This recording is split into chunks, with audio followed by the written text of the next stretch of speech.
Buenas noches y bienvenidos a la edición central de Noticias Caracol. El presidente Trump confirmó que se reunirá con el presidente Petro en la Casa Blanca a comienzos de febrero. El mandatario aseguró que la visita, entre otras cosas, busca frenar el tráfico de drogas. En respuesta a Noticias Caracol, dijo que pese a los insultos puede haber reconciliación con el mandatario colombiano. Juan Camilo Merlano, ¿qué más dijo el presidente Trump? Malú, primero, esto fue un evento que sostuvo el presidente Trump junto a más de 20 ejecutivos de distintas empresas petroleras, del que ya vamos a hablar en tan solo unos momentos, en el que estuvo Noticias Caracol, pero también otros medios nacionales e internacionales aquí en la Casa Blanca. Y como es natural, el presidente Trump abrió el panel a preguntas de la prensa y allí fue cuando le preguntamos sobre esa esperada reunión con el presidente Gustavo Petro que será para la primera semana de febrero y si se puede considerar que estamos ante un nuevo comienzo en beneficio de las relaciones bilaterales entre Colombia y Estados Unidos. Escuchemos la pregunta y lo que nos respondía el presidente de los Estados Unidos.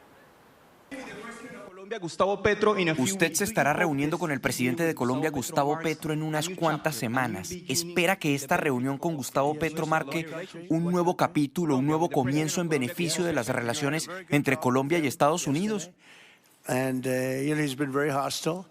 Tuve una muy buena conversación con él ayer y ya sabes, ha sido muy hostil con nosotros, con la nación y conmigo. Me llamó dictador y muchas otras cosas. Llamó a Biden algunos insultos terribles, mucho peores que los que me dijo a mí. Pero llamó ayer a través de gente y quiere reunirse. Y eso me parece bien. Me he reconciliado con gente también, ya sabes, así que vamos a tener una reunión con él. Tuvimos una muy buena conversación. La gente de Colombia es gente increíble. Marco lo sabe mejor que nadie porque está casado con una mujer de Colombia. Y no me refiero a la Universidad de Colombia. Eso sería, no estoy seguro. Creo que me gusta más Colombia, el país, si quieres saber la verdad. La gente es estupenda. Espero reunirme con él. Nos veremos muy pronto. The people, hold it. The people are great people. I look forward to meeting with them. Going to meet in the very near future. Cabe destacar que este tono del presidente Donald Trump, de hecho, desde la llamada que sostuvo con el presidente Gustavo Petro, es radicalmente distinto al tono de meses anteriores. Es muy positivo y lo que indica es que la reunión puede salir muy bien. Pero hablando de reuniones, eso fue en el marco de ese encuentro con más de 20 ejecutivos de distintas petroleras. El presidente Trump quiere buscar inversión para Venezuela, pero hubo algunos presidentes de compañías que dijeron prácticamente gracias, pero no. Como por ejemplo el presidente de la gigante ExxonMobil, quien dijo que prácticamente hoy por hoy Venezuela no es un sitio para invertir, que no hay seguridad jurídica, que no hay condiciones, que debería haber reformas tremendas en el sistema legal de Venezuela para que puedan adelantar algún tipo de inversión. En todo caso, el presidente Trump presenta la oportunidad de Venezuela como una que tienen que tomar estas compañías. Veamos más de eso, pero también de los movimientos diplomáticos con la presencia de una delegación estadounidense hoy en Caracas. El presidente Trump ya ve al gobierno interino de Delcy Rodríguez como un aliado. Parecen ser aliados y creo que continuarán siendo aliados. Así lo calificó hoy durante una reunión en la Casa Blanca junto a más de 20 compañías petroleras, con la intención exclusiva de invertir en Venezuela e iniciar operaciones en ese país, prometiendo inversiones de más de $100.000 millones, todo a través de los Estados Unidos, que reclama tener el control. Entonces, ustedes van a lidiar directamente con nosotros, no van a lidiar con Venezuela en absoluto. No queremos que discutan con Venezuela. Pero mientras que Trump sostenía esta conferencia con los pesos pesados del sector petrolero, como ejecutivos de Chevron, ConocoPhillips, ExxonMobil, entre otros, en Caracas este era el movimiento a las afueras de la embajada estadounidense. La caravana de vehículos llevaba a los primeros funcionarios estadounidenses en pisar Venezuela desde la extracción de Nicolás Maduro. La delegación, según el Departamento de Estado, estuvo encabezada por John McNamara, quien además de ser el encargado de negocios de la Embajada de Estados Unidos en Bogotá, es el jefe de la Unidad de Asuntos para Venezuela. Llegó a Caracas junto a funcionarios diplomáticos y de seguridad para dar el primer paso para la reapertura de la embajada, cerrada desde 2019. Eso indicó un portavoz del gobierno Trump. Viajó a Caracas a realizar una evaluación inicial con miras a una posible reanudación gradual de las operaciones. El gobierno interino confirmaba el arribo de la delegación y a su vez informaba que enviarán a Washington su propia delegación. Una delegación de diplomáticos venezolanos será enviada a Estados Unidos para cumplir las labores correspondientes. Trump, por su parte, continúa manejando un tono optimista. Anticipó reuniones con representantes del gobierno interino, pero también dio más detalles de la cita con María Corina Machado. También tenemos a una joven que recibió el Premio Nobel de la Paz. Vendrá a saludar a nuestro país, en realidad a mí, pero como saben, soy su representante, nada más. Vendrá la semana que viene, creo que el miércoles o martes. El mandatario recordó que canceló una segunda ola de ataques contra Venezuela, según él, porque las nuevas autoridades han hecho lo correcto. En Venezuela, pese a los anuncios sobre centenares de excarcelaciones, las liberaciones van a cuentagotas. Hoy se confirmó la de Aracelis Balsa. Con ella, 9 prisioneros políticos han recuperado la libertad. ¿Qué se sabe entonces de los demás? Beatriz Adrián. Malú, buenas noches. Bueno, a esta hora se realiza una vigilia en el helicoide, la sede del Servicio de Inteligencia Bolivariano SEBIN, porque los familiares ya están perdiendo la paciencia, están agotados, tienen 2 días prácticamente sin dormir a las afueras de distintos centros penitenciarios dentro y fuera de Caracas. Están exigiendo a Diosdado Cabello y a Delcy Rodríguez que definitivamente entreguen la lista, al menos, para saber quiénes van a ser excarcelados. Allí se encuentra pues la familia de Juan Pablo Guanipa, de Rafael Tudares, el yerno de Edmundo González Urrutia y de otros presos políticos como Freddy Superlano, además de otros que son un poco desconocidos como Aracelis Balsa, a quien tú mencionabas que fue detenida en octubre por grabar un video en TikTok. Vamos a revisar cómo transcurrió el día frente a la sede del helicoide. Bajo el sol y con hambre esperan a las puertas de las cárceles de Tocorón y Tocuyito los familiares de los presos políticos. Tienen esperanza de que sus seres queridos sean liberados. Hasta ahora solo han sido excarcelados 9 personas, según el Foro Penal.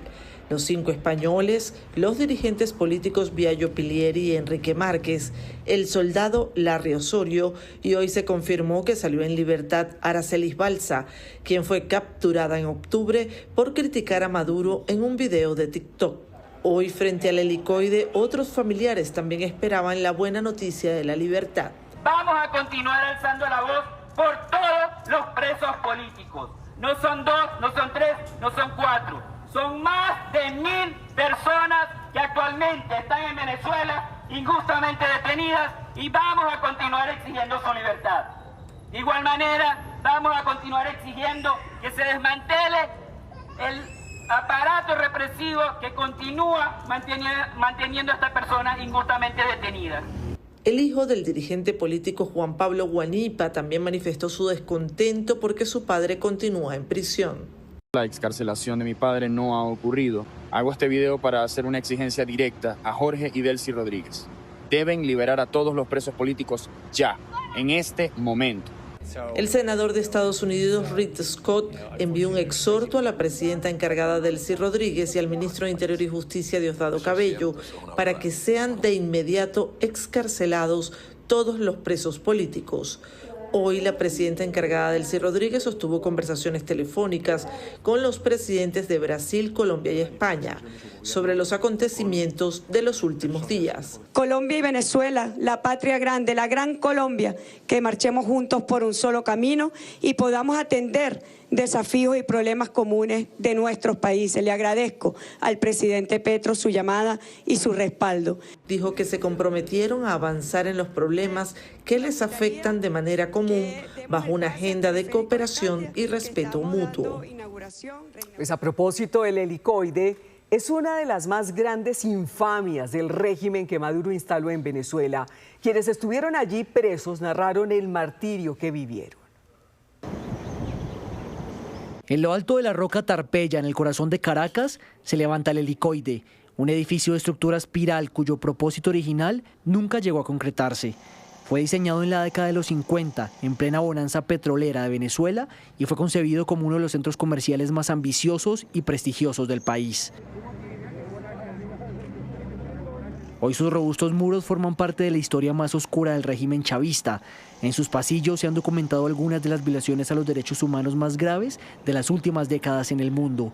El helicoide es señalado por organizaciones y víctimas como el mayor centro de tortura de América Latina. habían jóvenes que eran más golpeados que nosotros mismos también, y cada vez que golpeaban a un preso político ellos le daban volumen a la música, de modo que cuando él gritaba nadie pudiera escuchar. Eso lo vi yo. Tomaron un arma y la desbloquearon y me la metieron en la boca diciéndome que me iban a volar la cabeza y obligándome a decirles que le tenía miedo y me golpearon mucho, me patearon. A mí me golpearon demasiado, a mí me torturaron feamente, pero hay unos que le metieron hasta corrientes. Utilizaban los cables de los carros para prender las baterías y le colocaban a las personas en las piernas. Allí no llegan delincuentes comunes. A ese lugar son enviados presos políticos, manifestantes y opositores del régimen. Hombres y mujeres que alzaron su voz contra la dictadura de Nicolás Maduro y el chavismo y que terminaron pagando el desafío con su libertad. Nunca se respetaron los derechos, nunca tuve un abogado, nunca tuve una visita, nunca pude tener una llamada a mis familiares. Me golpearon muchas veces, me raparon el pelo tipo como hacían en Auschwitz en los campos de concentración. Uno duerme con ratas, cucarachas, donde uno hace sus necesidades. Usted puede evidenciar los videos que yo he subido en mis redes sociales donde uno hace sus necesidades en potes de Pepsi-Cola, Coca-Cola, en cualquier envase, donde en la madrugada te despiertan con música a todo volumen, donde no te dejan dormir, donde te amarran con cadenas. La prisión ha estado bajo el control del Servicio Bolivariano de Inteligencia de Venezuela, conocido como SEBIN. Hoy una de las principales exigencias de Estados Unidos es su cierre definitivo, una vez concluya el proceso de liberación de prisioneros políticos que permanecen recluidos en ese lugar. En Noticias Caracol en Vivo hablamos con John Bolton, ex asesor de seguridad del presidente Trump en su primer mandato. Criticó, entre otras cosas, su decisión de permitir que el régimen conserve el poder en Venezuela. Señor Bolton, lo hemos escuchado en los últimos días decir que lo que está haciendo el presidente Trump en Venezuela es una mala operación, una mala idea. Lo que Trump está haciendo mal es dejar al régimen de Maduro en el poder. Ha capturado a Maduro y lo ha llevado a Nueva York para juzgarlo, pero todos los demás siguen allí. Y eso es muy preocupante porque significa que la oposición que ganó las elecciones en 2024 vuelve a estar a merced de Delcy Rodríguez, Vladimir Padrino y Diosdado Cabello.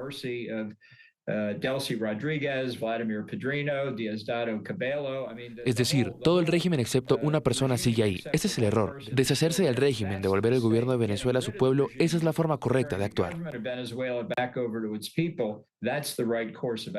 ¿Cómo debería jugar Colombia?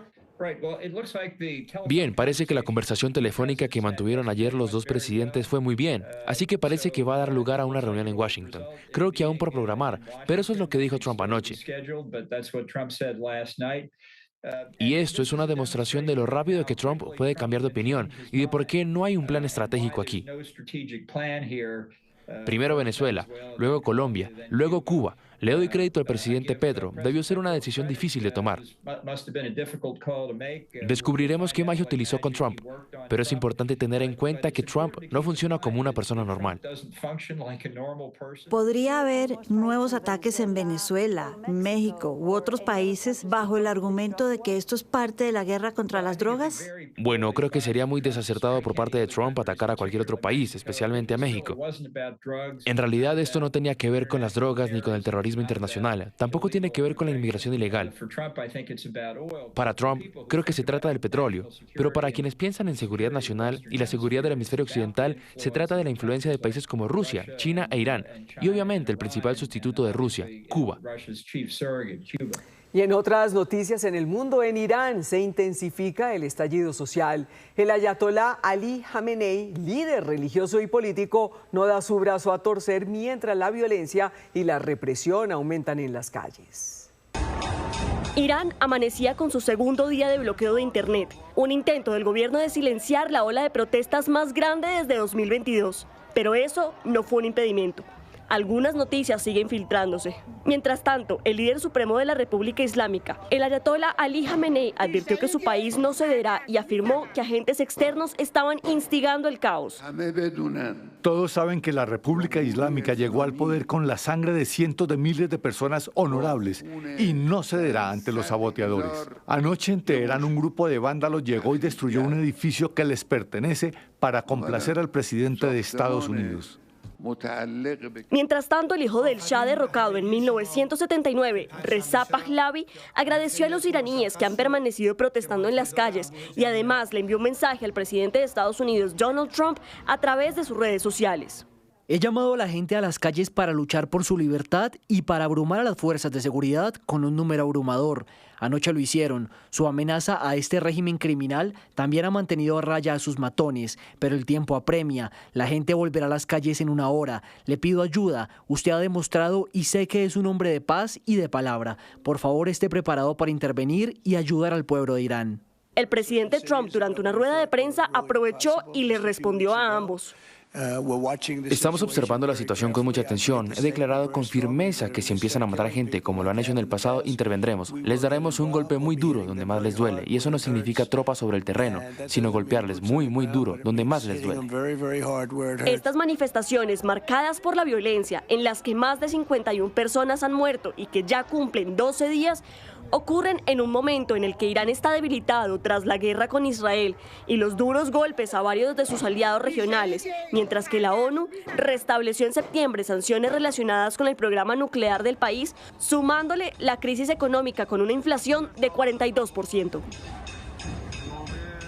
Y ustedes ven en pantalla a los patrulleros José Ricardo Carrillo, Carlos Eduardo Barrera, Edwin Fabián Manosalva, Ramón Alberto Coronel y Daniel de Jesús Granada. Los policías cumplen 3 días secuestrados por el ELN, que los bajó del bus en que regresaban al Catatumbo. Richard Quiñones en Cúcuta, ¿qué dijeron sus familiares? Hola Malú, muy buenas noches. Historias de mucho dolor, de mucha nostalgia. ¿Cómo vivieron esta última Navidad y cómo se enteraron de que habían sido secuestrados en medio de esta última comunicación que algunos lograron tener con sus seres queridos? Sobre todo la historia del padre del patrullero Carlos Barrera, quien en medio del desespero viajó hacia las montañas del Catatumbo para pedir al ELN la liberación de su hijo, pero la respuesta fue negativa. Ellos han realizado movilizaciones, plantones, una velatón, sin embargo no hay algún tipo de comunicación y lo que esperan es que la Iglesia Católica pronto regrese a estos 5 uniformados a la libertad. Que no los traten mal, que los cuiden. Este es el clamor de don Eudoro Barrera, padre del patrullero Carlos Eduardo Barrera Ruiz, uno de los 5 policías secuestrados por el ELN el 6 de enero. Él solo quiere tener a su hijo de vuelta sano y salvo. Que tomen conciencia de esos muchachos que están empezando la vida. Que les respeten la vida. Imagínense, yo le pido a mi hijo, si me está escuchando, que tenga paciencia, que se porte bien con esa gente también, que tenga tranquilidad, que ya toda la fuerza pública ya está en camino, ya hay diálogo con ellos, ya hay garantías de ellos. Su angustia, dice, empezó cuando Carlos Eduardo dejó de comunicarse con él. Por eso viajó al Catatumbo para buscarlo. Yo empecé a llamarlo, escribirle, nada. Eran las 7:15, yo dije, yo no me aguanté. Me fui para la empresa de Peralonso a averiguar. No, ninguna razón. Agarré un pirata, me fui por allá al Temple donde pararon el bus. Y no es el único que lo espera. Doña Emericelda se aferra a su fe, así como al cuadro que tiene la foto de su hijo, el patrullero Edwin Manosalva. Su mirada en medio de una velatón por la liberación de los uniformados muestra la angustia que vive. No, esto ha sido muy duro. Para mí ha sido 3 días muy duros, que yo ya no me siento fuerzas. Ya estoy sin fuerzas para yo hablar todas estas palabras. Siempre decía que uno sabe cuándo se va, pero uno nunca sabe cuándo regresa. Y yo hoy solamente quiero y pido un deseo y un anhelo, y es que vuelva a casa. Los patrulleros José Ricardo Carrillo, Carlos Eduardo Barrera, Edwin Fabián Manosalva, Ramón Alberto Coronel y Daniel de Jesús Granada cumplen ya 3 días secuestrados por el ELN. Mientras tanto, en el municipio de Ocaña también se realizaron algunas protestas para exigir la liberación de la enfermera Andrea Rodríguez y de Brian Forero. Seguimos hablando del municipio de Tibú porque se quedaron sin gas domiciliario más de 20.000 familias. La situación obedece a algunas amenazas que realizó uno de los actores armados a esta empresa de servicios públicos. Sin embargo, el día de hoy se realizó un consejo de seguridad extraordinario en donde las autoridades manifestaron que acompañarán a esta empresa de servicio público para que se logre restablecer esto en este municipio del Catatumbo. 7:30, a los 93 años de edad, falleció la maestra Beatriz González, una de las más grandes artistas de nuestro país, pionera del pop art en Colombia. Hoy, 9 de enero, en su casa en Bogotá y rodeada de los suyos, murió Beatriz González, una figura clave para entender la historia del arte colombiano. Beatriz González Aranda fue la tercera hija de Clementina Aranda y Valentín González. Nació el 16 de noviembre de 1932 en Bucaramanga, Santander. Yo era la encargada de colocar las fotos y de armar los álbumes de ella. Tal vez su primer acercamiento al arte fue cuando, siendo apenas una niña, tuvo como trabajo ubicar y organizar las fotografías familiares. Entonces entendió que la imagen, como las palabras, contaban historias y que conservar la memoria era fundamental para entender quiénes somos en el presente. Y cansada de realizar variaciones sobre Velázquez y Vermeer, en las páginas de un periódico encontró quién quería ser como artista. Yo estoy muy desalentada, digo, soy una señora que pinta, esto no va para ninguna parte. Y entonces es cuando sale en El Tiempo una foto pequeña de los suicidas del CISGAT. Y yo corto la foto, a mí no me interesa el texto, me importó la imagen porque dije, esto es lo que yo quiero. Porque la foto era tan mala del Tiempo y tan ahorrativa de tinta que se notaban unas líneas, y yo veo eso y digo, esto es lo que yo quiero. Aunque gran parte de su obra está enmarcada en la crítica social y política, fue entre 2007 y 2009 que crearía su obra más representativa, Auras Anónimas, una intervención en los columbarios del Cementerio Central de Bogotá, donde el artista cubrió 8.957 nichos con la silueta de hombres cargando cadáveres. Ese sería el rastro más poderoso de los muertos del Bogotazo. En toda su obra, Beatriz González no solo habló de su propia forma de ser, contestataria, alejada de los focos mediáticos, irónica. Sobre todo, nos mostró una nación que apenas estaba descubriéndose artísticamente. Ya a 3 días de concluir el Cartagena Festival de Música, continúan llegando artistas de todo el mundo a la Heroica. Para este puente festivo hay una espléndida programación.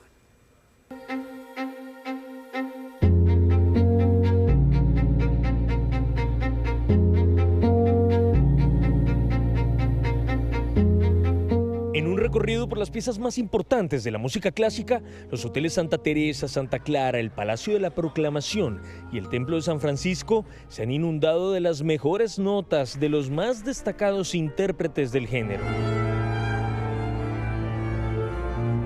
A puertas del fin de semana, la Orquesta Filarmónica Juvenil de Bogotá calienta motores para su presentación.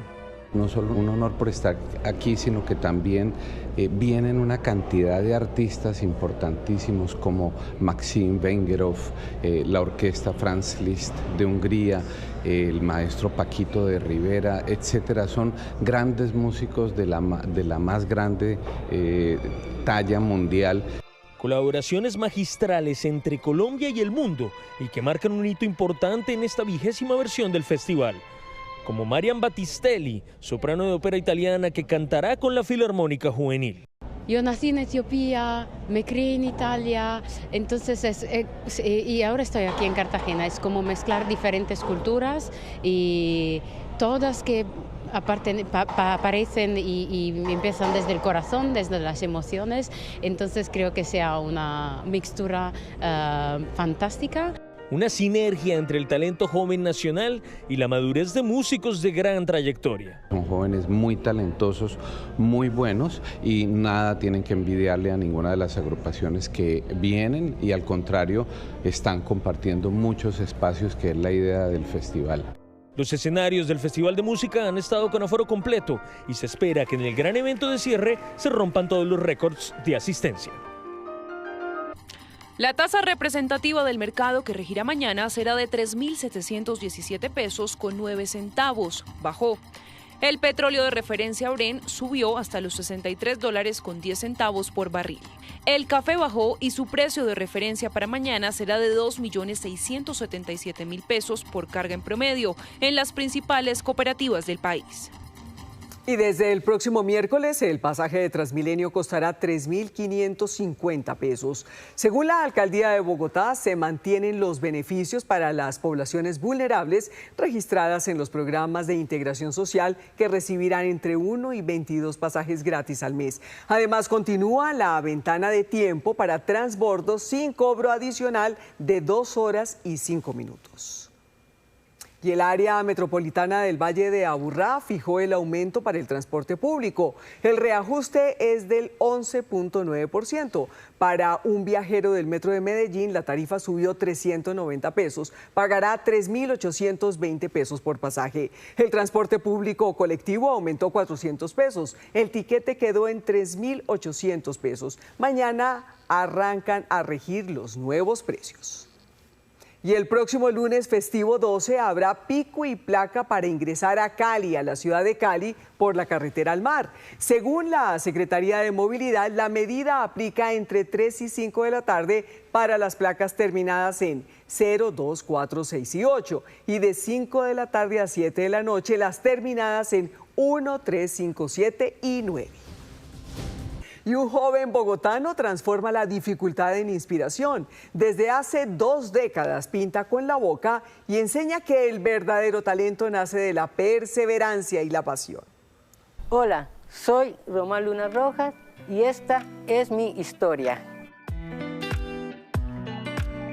Yo sufrí un accidente a los 8 años en un trapiche. Esto no fue un obstáculo. Fundada en 1984, la Asociación de Pintores con la Boca y con el Pie acoge a personas con distintas condiciones de sus extremidades superiores.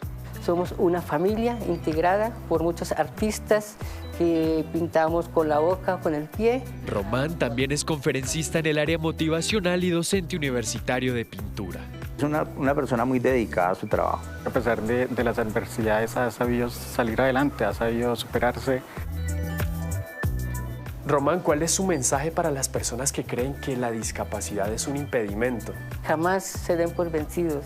Siempre los sueños se pueden construir. Por su talento y dedicación a enseñar y motivar a otros, Román Luna es un colombiano que hace historia.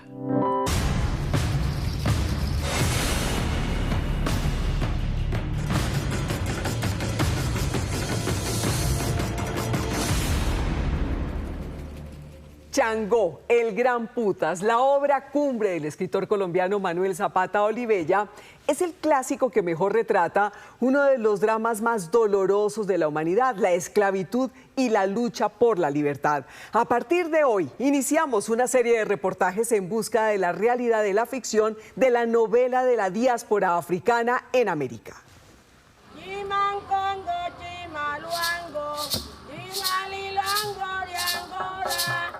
Wangungu me llamo yo, Wangungu me ha de llamar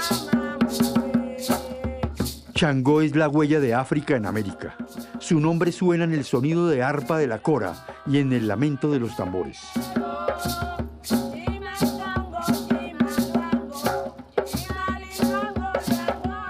Suenan por todos los rincones de América y por nuestras costas.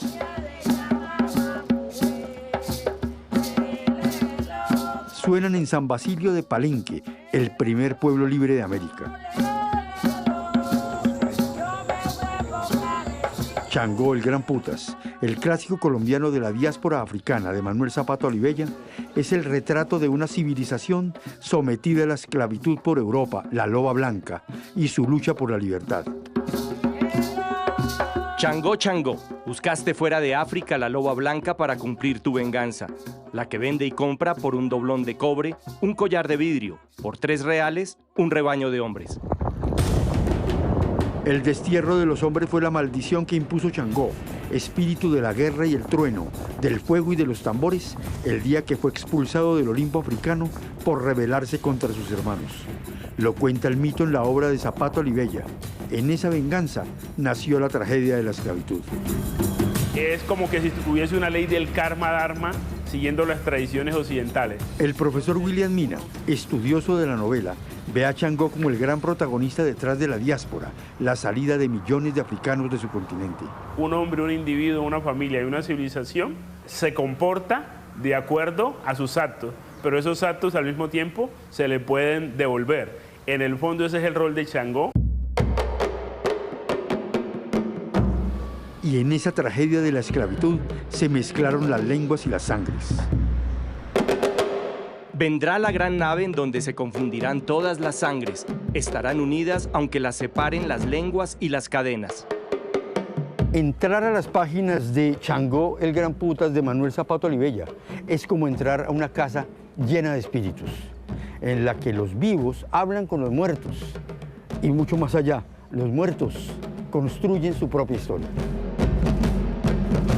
Los ecobios o hermanos negros conviven con los ecos del pasado, cuyas almas los protegen más allá de la muerte. La gran paradoja es que Changó, a la luz de la novela, es al mismo tiempo el dios que condena y el dios que protege a los esclavizados que buscan la libertad. Para entender la paradoja, se lo pregunté al profesor Alfonso Casiani, un historiador palenquero. ¿Cómo entender uno esa deidad que es las dos cosas al mismo tiempo? Changó es el gran protector y ese protector también tuvo la facultad de posibilitar o por lo menos de no detener. Es el que entrega a los hombres a la loba blanca que es Europa. Más que entregar, posibilita, como si el curso de lo que va a suceder fuera inminente y él lo supiera y no lo detiene. Changó protege a Encos Biojó, el rebelde que selló la libertad de los cimarrones y que brilla con su mano en alto en San Basilio de Palenque. En la novela, su nombre y su origen tienen marca de rey. Aquí nace el Vengador. Ya está con nosotros el brazo de fuego, la muñeca que se escapará de los grillos, el diente que destroza las cadenas. Trae sangre de príncipe. Nace entre nosotros, será nuestro rey. Protegido de Legba será bautizado con el nombre cristiano de Domingo, pero todos lo llamaremos Bencos, porque Bencos se llama el tatarabuelo rey que sembró su culonda. Entendería uno entonces que Changó es simplemente lo que hace es entender el destino que estaba asignado sobre unos pueblos africanos. Que estaba asignado y da las herramientas suficientes para poder construir en medio de ese destino lo que hoy denominamos la afrodescendencia, para poder construir lo nuevo. Changó y los ancestros también protegieron a José Prudencio Padilla, el otro protagonista colombiano de Changó el Gran Putas, el general, hijo de mulata e india, que puso el sello final en las batallas de la independencia y cuya presencia en Riohacha y Cartagena a veces se queda solo en monumentos. Luchador contra la esclavitud, como lo muestra Zapato Olivella.